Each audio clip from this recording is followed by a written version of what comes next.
Walter sat in silence, his hands resting on his knees like they had so many times before, in lines, in waiting rooms, in court-mandated shelters, in the lobbies of VA hospitals where promises came written on paper but rarely in practice. The courtroom around him moved like a machine. Bailiffs called names. Lawyers whispered in clusters. A bored stenographer tapped keys in rhythmic detachment. To them, Walter was one more file. One more charge. One more number on the docket. He didn't belong to any world anymore, not really. Not the military. Not civilian life. Not even the streets, which were growing crueler each winter. He was no longer angry about it. Anger required energy, and Walter had long since run out. The prosecutor, a young man in a tight blue suit, glanced at him, then turned back to the judge. He didn't recognize the man before him, nor did he care to. The words he prepared were already forming on his tongue. Shoplifting. Repeat offense. Flight risk. Detention recommended. The judge adjusted his glasses. Flipped the manila folder open. At first, his attention was half absent, another shoplifter among many. But something about the defendant's name, it lingered. There was a rhythm to it that tugged at a memory he hadn't visited in years. Walter Edward Grady. His eyes lowered, finding the details beneath the summary. U.S. Army. Staff Sergeant. Honorably discharged, 2004. Bronze Star. 3 tours, Iraq, 2001 to 2003, Afghanistan, 2003 to 2004. The courtroom continued its breathing, phones buzzing, shoes shifting, voices muttering. But Judge Carmichael no longer heard them. He leaned closer. Medical evacuation after convoy ambush, Fallujah. Recovered bodies under fire. Drove a burning supply truck out of enemy range. Saved 17 lives. His breath caught. He stared at Walter, at the ragged coat, the weathered face, the quiet dignity of someone who had endured more than anyone present would ever comprehend. The courtroom lights flickered slightly, but Walter didn't look up. And then he saw it. In the man's record, buried at the end of a typed paragraph, assisted in evacuation of PFC Michael Carmichael, G*NSH*T wound, lower leg, November 18, 2003. The judge went still. That name. His name. He gripped the edge of the bench, fingers tightening until the wood creaked softly beneath his knuckles. He swallowed hard, and the courtroom shifted around him, no longer a sterile chamber of law, but a desert field hospital under canvas, lit by gas lamps and the trembling glow of distant flares. He remembered the chaos. The dust. The heat. The G*fire. The screaming. He remembered being pulled, lifted, by arms stronger than his own, the stench of burning fuel thick in his throat, his foot mangled and bloody. And the voice, steady, focused, full of command. Stay with me, soldier. We're getting out. It had been Walter. The file said it plainly, but the memory screamed it louder. Walter Grady had saved his life. Michael Carmichael sat back slowly. His hand drifted to the drawer of his bench without thinking. He opened it, revealing a worn photo, its edges frayed from years of folding and unfolding. A unit in desert fatigues, standing in front of a battered Humvee. He scanned the rows of faces, young, tired, sunburned. There, second row. Taller than the others. Staring straight into the camera with eyes that looked just the same now as they did then. Walter Grady. The judge closed the folder. His eyes stayed on the man before him. Walter didn't look up. He didn't notice the way the room had shifted. He was used to being invisible. The prosecutor began to speak, unaware. Your Honor, due to the defendant's priors, the state recommends. But the judge raised one hand. The courtroom stilled. Without a word, Judge Carmichael rose from his bench. Not abruptly.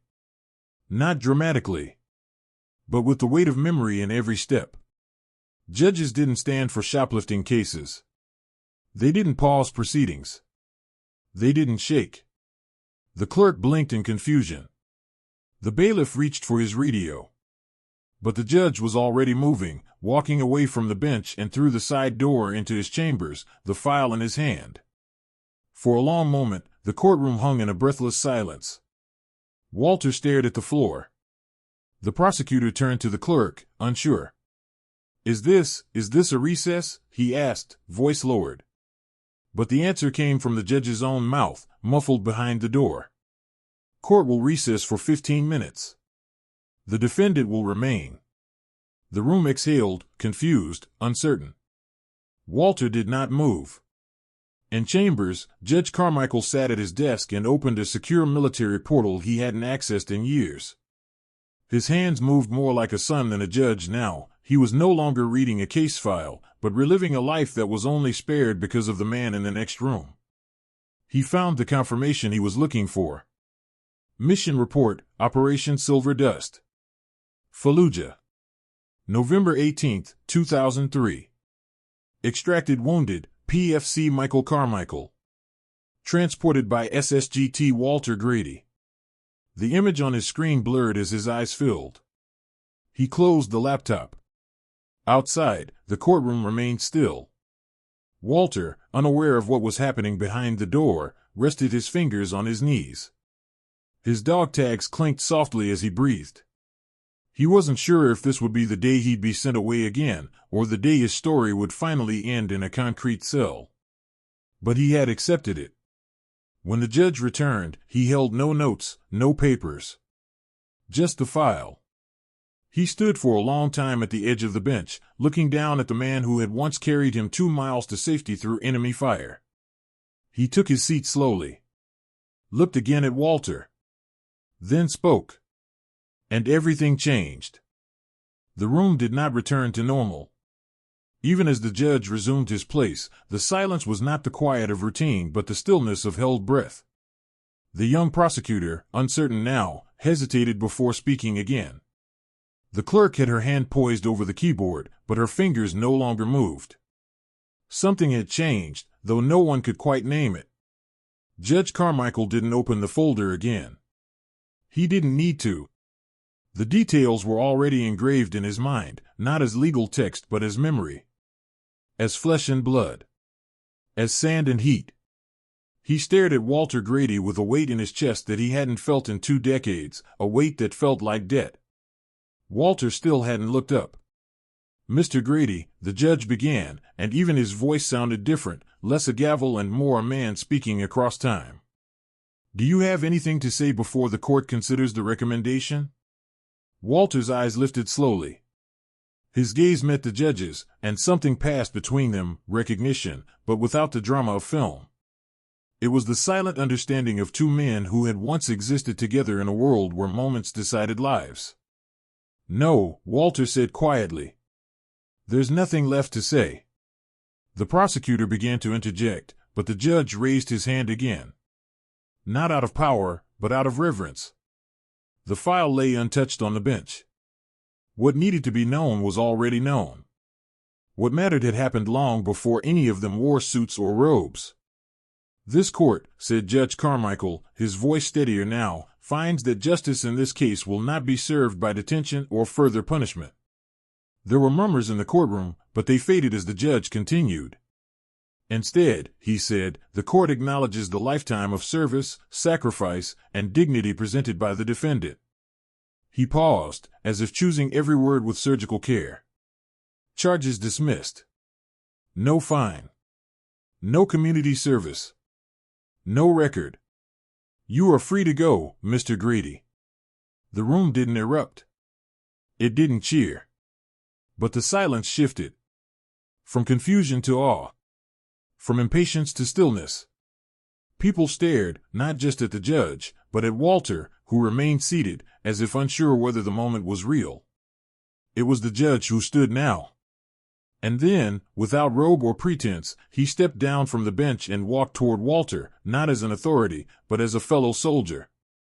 When he reached him, he extended his hand. But Walter didn't shake it. Instead, he stood, slowly, stiffly, like a man waking from a long sleep, and raised his hand in a careful, trembling salute. The judge returned it. Two men, alone in the front of a courtroom, saluting across years, across trauma, across all the forgotten mornings and cold nights. That image, the judge saluting the homeless veteran, was captured by a law intern seated in the back, who had been taking notes on her tablet. She posted it that night with a caption so simple it cut to the bone. He stole bread. The judge stood and saluted him. By morning, the photo had gone viral. News stations picked it up. Local papers ran the story with headlines like, "Bronze Star Hero Arrested for Bread, Then the Judge Took Off His Robe." People wanted to know more. Who was he? Why had he been forgotten? How had someone who once saved lives become invisible? More importantly, they wanted to help. Donations flooded in, not just money, but housing offers, job referrals, legal assistance. Veterans from all over the state came forward with stories of Walter's leadership, his kindness, his strength in war zones where there was no room for kindness. Letters arrived from former soldiers who remembered how Walter read bedtime stories to their children over staticky satellite phones, or how he gave away his boots during a snow patrol when a younger private's pair had split. Everywhere Walter had walked, it seemed, he had left behind quiet echoes of decency. Now, they were rising back to him. The store owner, Mr. Morelli, who had pressed charges, came forward the next day and withdrew his complaint. With a shaky voice, he admitted he hadn't seen a man, just a theft. He offered to make amends, not with words, but by setting aside fresh food every week for any veteran who came in. The officers who arrested Walter reached out too. Officer Jenkins, the younger of the two, appeared on local television and admitted, "I thought I was doing my job. But I was blind to who he really was." The precinct started a new initiative, Project Grady. It paired veterans with trained outreach officers who helped them access benefits, counseling, and community programs. Walter's case had forced them to see what they'd been missing all along.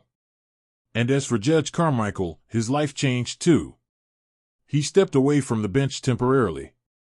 Not out of shame or pressure, but because he believed he had more to do. He began speaking at law schools and veterans groups, urging systems of power to remember the names behind the case numbers. He kept the photo of Walter, standing with dog tags exposed, eyes clear, no longer bowed, framed in his office. A reminder of the day justice meant more than judgment. Walter, meanwhile, accepted none of the spotlight. He declined interviews, ignored the crowds. But what he did do, quietly, was begin visiting the courthouse steps every Thursday afternoon. Not to protest. Not to grandstand. But to wait. Wait for someone like him, confused, discarded, weary, and walk them inside. Sometimes he sat on the bench with a thermos of black coffee and poured a second cup without being asked. And sometimes, when no one came, he just watched the courthouse doors and remembered a time when someone had stood for him, when dignity had returned, not in applause, but in silence. And he waited. Because sometimes the waiting itself was a kind of service. The photograph had done more than just go viral. It cracked something open in people, not pity, but a buried sense of shame. For every man like Walter, there were hundreds more whose stories had never been told, whose records were boxed and buried, whose sacrifices were repaid with silence. Walter became a symbol, not of charity, but of dignity withheld too long.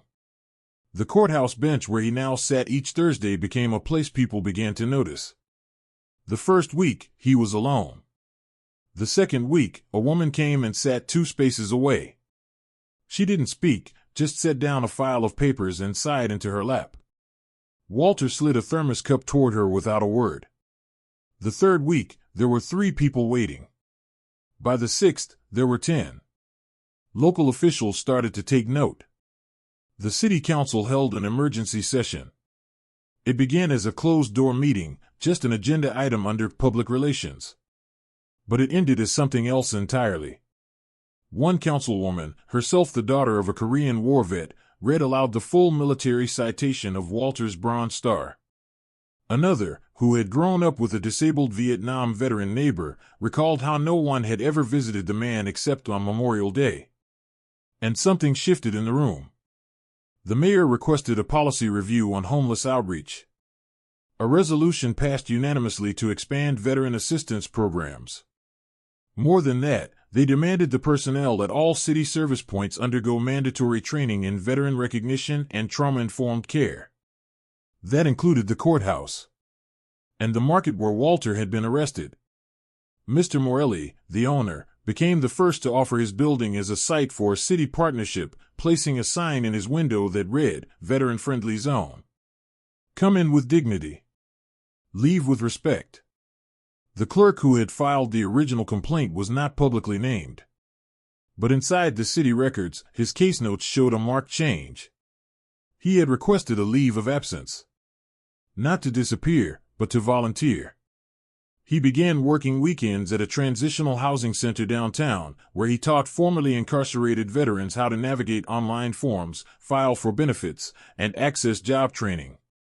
He never once brought up Walter's name, but those who worked beside him noticed how he always kept an old pen tucked in his breast pocket. A military-issue one. Not his own. And the changes kept spreading. The courtroom staff, judges, clerks, assistants, agreed to rotate monthly visits to shelters. Not as officials, but as listeners. They sat and heard stories from men and women who had once worn uniforms and now wore nothing but threadbare layers. And the thing that shocked them most wasn't the trauma. It was the silence. How rarely these veterans had ever been asked their names, let alone their service. Schools joined next. A city council proposal requested Walter's story be included in the curriculum, not as a token veteran's tale, but as a lesson in dignity, in systemic failure, in unseen kindness. High school students read his service record alongside Supreme Court decisions. Teachers played a short video, created by a former Marine-turned-filmmaker, called The Quietest Salute. It ended not with applause, but with footage of Walter sitting outside the courthouse, offering a second cup of coffee. And then came the children. Walter didn't speak much when he visited schools. He didn't enjoy standing at podiums or facing rows of curious eyes. But he brought something with him each time, the pen. The same one he'd used to sign the form before everything changed. A black metal pen, slightly dented, the ink nearly gone. He would pass it to a student, usually the quietest one in the room, and teach them how to form each letter of their name slowly, deliberately. It wasn't about handwriting. It was about attention. About recognizing oneself as real. You matter, his eyes seemed to say, even when his voice didn't. One day, he handed the pen to a young girl who stuttered when she introduced herself. She stared at the pen, then at Walter, then back at the blank page. She wrote her name in block letters, slowly, clearly. Her teacher wept silently at her desk. After class, she tucked the paper into her backpack like it was something sacred. Back at the courthouse, the bench was no longer just Walter's. It had become a place people brought thermoses and extra cups. Not to replace him, but to honor him. Some brought newspapers and left clippings. Others brought letters from their uncles or cousins who had served. A few came to ask forgiveness for how they had looked away when someone like Walter had crossed their path. One morning, a small plaque was installed behind the bench. Not officially. No announcement. It simply appeared. Etched in brass, weatherproofed against the rain, it read, "If you see him waiting, you've still got time to do the right thing." Walter never asked who put it there. He never needed to. He just kept showing up. On a windy morning in March, a group of city workers brought something wrapped in a white cloth to the courthouse lobby. Quietly, without ceremony, they unveiled a new display. Inside the glass case sat a single object. Black metal. Worn, aged. Beside it, a card. "This pen once signed lives into safety. Let no one forget its weight." People stopped and stared. Some walked on. But some stayed a little longer. Some looked out the glass lobby doors, where a man sat on a bench with a folded coat, a thermos of coffee, and a silence that said more than speeches ever could. Walter never made demands. He never called press conferences. He didn't ask for applause. But by then, no one mocked the trembling hands anymore. Not when they reached for a pen. Not when they poured a second cup. Not when they saluted back. The old courthouse building, once sterile and gray, had changed. Slowly at first, fresh paint, brighter lights, a waiting area cleaned regularly, but then deeply, in ways that couldn't be measured in dollars or renovations. Portraits now lined the walls near the clerk's office, faded photographs of local veterans, names once forgotten brought into the open. Above them, a simple sign had been mounted, "They served. We remember." At the end of the row, behind protective glass, hung a different kind of portrait. Walter Grady. He wasn't in uniform. He wasn't saluting. He was sitting on that same wooden bench outside the courthouse, coat folded beside him, his eyes watching something beyond the frame. His posture said everything. Not pride, not victory, just presence. A man who had stayed when he had every reason to disappear. Next to the photo was a brass plaque, quietly placed with no ceremony. It read, "Some voices are quiet, but they are the ones we remember." The exhibit had been added as part of a city initiative called the Grady Project, a living tribute designed not just to honor Walter, but to shift the culture of service altogether. Every new employee at a city office, courthouse, or service agency was now required to complete a module on veteran dignity. Not policy. Not procedures. Just human decency. And once a year, on the anniversary of Walter's court date, students from across the city gathered in the rotunda. They didn't sing or chant. They wrote letters. Each one addressed to a veteran, known or unknown, living or lost. The letters were folded and placed in a wooden box carved by a former Navy machinist. Walter had never asked for that tribute, but it had become tradition. At first, Walter resisted most of the honors. He disliked cameras. Refused interviews. He didn't need to relive what had already taken so much from him. But when asked about the letter box, he had simply nodded and said, "They'll need someone to read them someday." And so he read them. Every one. Some were simple, "Thank you for your service." Others were messy, scrawled by children who had only just learned the alphabet. But some carried weight. A girl who missed her father. A boy whose brother never came home. A teenager who wanted to serve but feared he wasn't brave enough.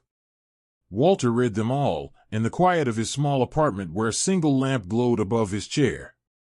His walls were still bare. But he kept the letters in shoeboxes. And each morning, before heading to the courthouse bench, he picked one to carry in his pocket.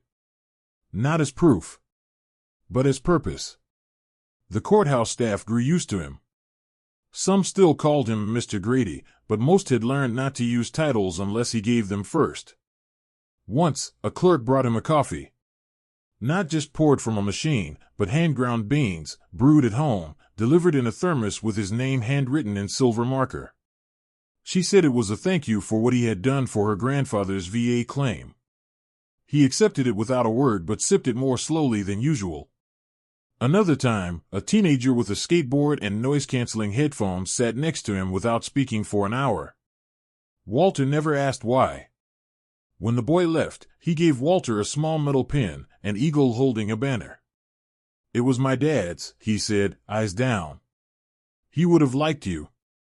As time passed, Walter's presence stopped feeling symbolic. It simply became normal.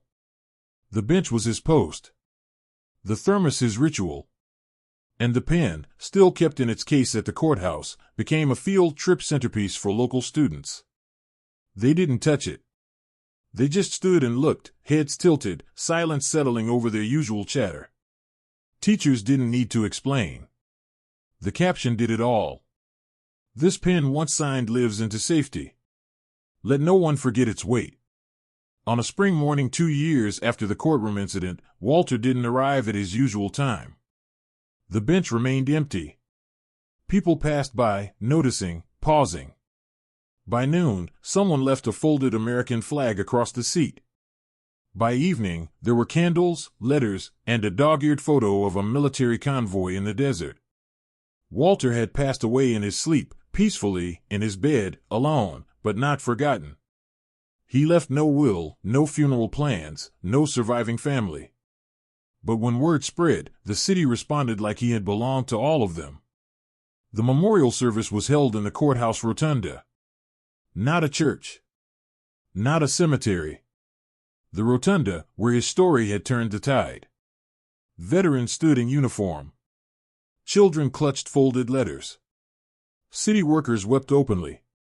A pastor read from one of the letters Walter had kept in his pocket. "Dear veteran, I don't know your name, but I hope you know you're the reason I believe in people." Afterward, the mayor announced the renaming of the city's annual day of service. It would no longer be called Civic Volunteer Day. It would be Walter Grady Day. Each year, citizens would be asked to do one small thing for someone invisible. No sign-up sheet. No photo ops.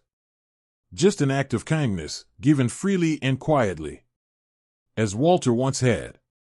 The bench remained. But a second plaque was added below the first. It read, "Kindness without question is enough." And every year, on Walter Grady Day, people came and sat on the bench with coffee, letters, and silence. Not to be seen, but to remember. To do what Walter did best. Wait, listen, and stay.